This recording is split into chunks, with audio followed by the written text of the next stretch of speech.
All right, welcome back to the Praxis podcast, Career Bound by Praxis. Excited to be here today. Got a good one for you, so excited to get right into it. Mitchell, I was looking over what you had sent. I'm excited to hear your perspective on it. Looking at the template now. It's a personal development project. I was hoping, we could just jump right into it. You could tell us a little bit about, why you want to talk about this, what this is, and how you see somebody might implement it in their life moving forward after watching this. Yeah, for sure. What's up, everybody? Good morning. Talking about personal development projects. Throughout the show, we may say PDP. That's what we're referring to. But PDPs are one of my favorite ways to help someone work through a problem or to help them chart a course for the future. So anytime you feel like you're stuck in stuck in your circumstances, whether you're in a job you don't particularly love and you're trying to chart a course to the next thing, or you're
you're going to reach out to 5 people every single day for 30 days. So maybe that's a combination of like going door to door to businesses in the area where you're going to college, trying to talk to a manager or owner, trying to get in front of an entrepreneur. You're not making any type of ask of like, hire me. You're just trying to interview people. You're just trying to get their advice. Hey, how did you start your business? How did you get into, this world? What made you want to start a business? What was the path you took to get there? What were some of the things that you learned the hard way? What skills have you had to develop? What were some of your first jobs? What are some things that you would recommend to somebody in my shoes who has this longer term aspiration that I can be doing now? Like, go have those conversations. So go knock on doors at local businesses, go get on LinkedIn, send a bunch of cold messages, tell people, hey, I'm a student. I'm an aspiring entrepreneur. I'm just looking for some advice. Can I buy you coffee? Can I borrow 15 minutes of your time? Not just to pick your brain, but I have a specific thing that I could use some insight on. A lot of people are going to ignore you. That's totally fine. But I think if you do that, you do that diligently every day for 30 days, if you do it at a high enough volume, you're going to have at least a handful of conversations, and hopefully those are fruitful and they give you some actionable information. So there's one activity. You could also do maybe a different twist on that same thing. What are the things that are already interesting to you? If you have an expressed interest in entrepreneurship, there's probably some things that inspired that. Okay, what made you interested in that in the first place? Was there somebody in your life that you saw and they were a role model, and you saw what their life looked like or what their business looked like, and that's what made you interested? Were there particular skills or things that jumped out at you that you thought, hey, that's cool, I'd love to learn more about that? Break those things down, and then find people who are doing those specific things, whether it's running this type of business or they are in this particular type of career in this particular, using this type of skill, and find those people, those job titles, reach out to them on, LinkedIn, Twitter, X, locally. I think if you're at university, I guess you could go talk to professors in those areas. Most of them probably have limited experience actually doing, real world work in those fields. Probably very few that have actually run real businesses, but like, you never know. Maybe they are, or maybe they have access to other people who have actually gone and done that, and they can put you in touch. And like, if you're already paying the tuition dollars, might as well try and take advantage of those things. But I think for 30 days, you can make a lot of ground just trying to gather more information. I would say in that particular situation, I would also, I would also say, like, you don't have to set a goal of putting this intense amount of pressure on yourself to say, hey, at the end of 30 days, I'm going to know whether I want to stay in college or drop out. I think that's maybe creating an unreasonable ultimatum for yourself. That most students who are in college, there's already a ton of pressure. You can put a lot of psychological pressure on yourself. I'd say unless there's some kind of external factor at play, like there's an ad drop date that's approaching 30 days out, where that's your last day to get all or most of your tuition back. Like, unless you have something like that is creating some sense of urgency, I would say don't give yourself that pressure. If you're already kind of mid-semester and there's no way you can get your money back anyway, like, take advantage of this time. Yeah. The money's already burned. Give yourself till the end of the semester, and maybe you have the opportunity, if you've got 2 or 3 months left to work with, maybe you're stacking 2 to 3 months of deliberate activities like this, deliberate projects, where 30 days at a time, you're trying to tackle a different thing. So like month 1, you're kind of doing this journaling exercise,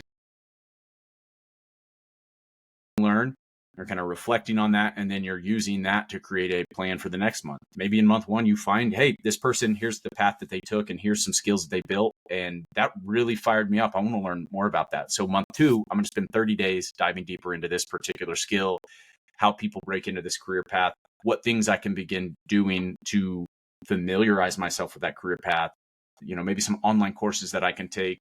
I can continue to reach out to people over the course of month 2. And then by the end of month 2, you've now not only got sort of this inspiration and you've dug deeper and you're excited about this thing, and you've begun to, to at least get some type of fuzzy roadmap of the things that you would need to do in order to access this type of career path. Okay, great. Yeah. Now you got month 3.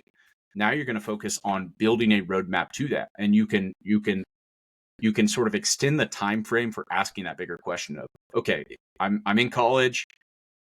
I'm rounding up the last month of my first semester here. I now know what I want to accomplish. Now I can make a more informed decision about whether college is the best route to help me get there, or if based on everything that I've learned over the past 60 to 90 days, maybe there is a better, more direct route to what I want. Like that could be a really good way to stack PDPs. And that's kind of the final point that I wanted to make sure that we got to in this podcast is one 30-day challenge is great. You can make a lot of progress, but really we talk about compounding a lot on this show. And I think that's where the power of compounding, you can really see it accelerated over a short time frame in your personal and professional life, is you're stacking these deliberate, call them these reconnaissance missions. You're stacking these 30-day reconnaissance missions, sequentially, and you are rapidly iterating. Here's 30 days. I learned this thing, and that helped me set the focus for the next 30 days. And then over the next 30 days, I have a better, roadmap. And I'm doing that over and over and over again. And I'm not just continuing to drift through life, but every 30 days, the information that I collect over the past 30 days, I'm using that to inform my decision about what I'm doing for the next 30 days. There's no better time in your life that type of pace is really, really useful. And it's not totally disruptive than when you're in your late teens, early 20s, when you're kind of in that phase where everyone's expecting you to be in this kind of phase of your life where you don't really have it all figured out. You're just kind of like going through the motions, whether you're in college and just kind of in a holding pattern for 4 years, or you're not going to college and you're just kind of like, people are probably wondering why you're not in college, but nobody has like really high expectations for you. But it's not weird. And there's not like, it's not taboo for you to be changing directions over a short period of time. Once you start to get in your, again, this is less age bound, but to some degree it's age bound. When you start to get a little bit older, and if you also begin to stack on some additional responsibilities and obligations, so you get a little bit older, your cost of living goes up. Maybe you're married, you have kids, you have a mortgage, you have all these other things that it's a little bit harder to like turn the Titanic on a dime over the course of 30 days. But when you're young, your cost of living is low. Maybe your biggest thing, if you're not enrolled in college, like maybe your biggest concern is whether you can break a lease or not. Like you don't have a ton of things that are like holding you in place. And so this rapid iterative process is something that you can really take advantage of early on in your professional life and adult life. And so that's where I think if you're deliberate about it, you don't have to build out this 1-year plan. You can take it 30 days at a time, and then understand if you take that seriously, you're going to learn some stuff, and that'll be useful that you can apply to the next 30-day experiment. This whole thing is kind of making me think about just the life, like the generally accepted life philosophy that I think is wrong, not just wrong, but not necessarily wrong. What I mean is that it's limiting. The idea that like you have to, okay, you're going to go to school when you're a kid, and then you get older, you keep going to school, and then you're going to go to college, and then you're going to go to more school. And like during that time, you're going to decide what you want to be, and that's final. And like, you're just going to ride that off into the sunset. Like, and then also there's going to be debt and all this crazy stuff in the meantime. But just the like thinking, like using that thinking pattern of like thinking in ultimatums, like, okay, like this is kind of opposite that, and it's much more freeing and it's much more effective. So I think that particularly like, high school kids, like, approaching college, and that's what they're being pushed towards, is like, there is an immense, they put on themselves and that's put on them by others around them, just to, like, all this pressure to, I got to make these big decisions. And like right now at 18 or 17, I have to decide, what I'd like to do for the rest of my life, for like most of the hours during my day. I have to pick that and I have to know. And it's kind of silly because for the most part, the average 17-year-old in America hasn't really experienced anything. And I don't mean that as like a disparaging thing. I mean that as like you just haven't had the opportunity to go and like have unique experiences. Everything has been cookie Yep. cutter factory. Like, and I'm speaking, this is not at anybody. This is me. Like, like I'm sure I had different unique experiences here and there, but for the most part, I was a public school kid and had a very manufactured factory produced experience. So like, I didn't know what I wanted to be. It was just like, I don't know. Like, I guess because people say I'm a smart kid or I'm supposed to do this. I'm just going to go do this. Like, I'll go to business, or I went to a liberal arts school. So I was there for applied economics, which was just liberal arts for business. So like, it's just like that whole thing was making me think this is a great way to start building a habit of just start being more intentional with your decisions.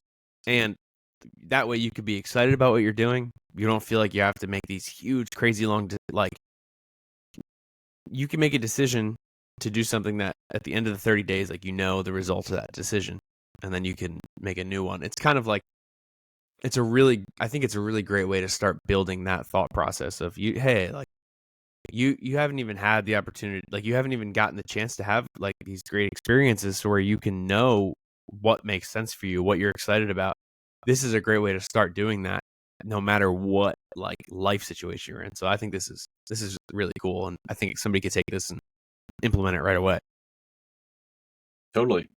I mean, I think there are a lot of similarities to the path that I just laid out to kind of the startup world of finding product market fit. This is something that I think is really, really relevant for most young adults who are trying to figure it out. They lack clarity about their future or the direction that they want to head. Is think about it in these terms. Like, you are trying to find your personal market fit. And so what that means is you're trying to find the environment where what you have to offer is something that other people want.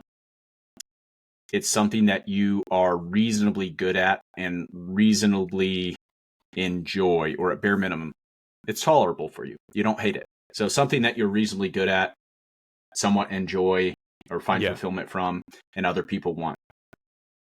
That's just like a business trying to find, hey, I'm solving this problem for this set of people at this price. Like that's what you're trying to do in your career, is you're trying to find the thing that really fires you up, the thing that other people want, that they will pay you for, that you can build a life and an income around, and a life that is sort of the representation of what you want it to be. And it's the failure rate of businesses is astonishingly high. It's something like 99% of businesses fail within the first 5 years, or something akin to that level of significant failure rate. The same thing is true for most people in their careers. Is most people fail to choose the right career their first time, and that's okay. Like, you go, if you walk down the streets and you interviewed people, or like call 20 people in your phone list of phone contacts who are already out, in the working world, and ask them, hey, are you doing the thing that you wanted to do when you were 18? Is the career that you're in right now, is it what you thought that you were going to be when you were a kid? Like, you're going to hear all sorts of answers about how most people change their mind, or they're a failure according to their 16, 17, 18-year-old self. And they may have a life that they think is successful, but according to this presupposed idea of what they thought they were supposed to be at age 17, 18, when they didn't have a ton of context, ton of experience, like, they didn't achieve that. They went a different direction. And what happened is, if you really unpack those stories, you're going to find that they set out on their journey to do this thing. And on the path to that thing, they realized either, hey, I don't really like this as much as I want, or maybe I'm not willing to bear the costs that it's going to take to be this thing. Or, hey, I found this other thing that I'm even more excited about. I want to take my career and life in that direction instead. Or life happened to me and it derailed me, and then I found myself on this other path. There's all these different sort of root causes that I think that contribute to people changing directions. But if you talk to most people, there's this recurring theme that people change their minds as they are. It's totally reasonable to do this. As you gain more context, you gain more knowledge, you gain more life experience, you learn more about the things that excite you. You learn more about the things that other people want. You learn more about what you're good at and what you may enjoy doing, and then what opportunities are out there for you to capitalize on all those things. And people's lives and careers tend to evolve over time. Some people kind of stop midway, where they find something that at least pays the bills and they just stop worrying about all those other things. Maybe they don't really find that personal market fit, but they find something that's like good enough, and they just kind of drift through the rest. But I think for most people, that if their hierarchy of values is, I want to find something that's fulfilling, that also satisfies my income goals, that also helps me live out my values, that also helps me actualize my potential, then you're going to continue to conduct this process a little bit more deliberately if you're dead serious about achieving these things. And I think PDPs, you start by making these experiments 30 days at a time to gain knowledge and information about the paths that you think you're interested in, and their skills you think you want to develop. And you never know what you're going to learn when you begin to take that approach. You may find something totally different that takes you in a different direction. But as you gain more experience, you gain more context, you gain more skills that are valuable over time. Those PDPs may make sense to continue doing, but over an extended time horizon. You may be taking a career opportunity where you're approaching it now instead of a 30-day cycle of, okay, I'm going to give this the next 12 months, or I'm going to give this the next 2 years. I think 12 months of time is a reasonable time frame. And for the next 12 months, I'm going to go all in on this thing. I'm going to learn, maybe even within that year, you're breaking down some specific skills you want to develop that'll help you perform better at that job.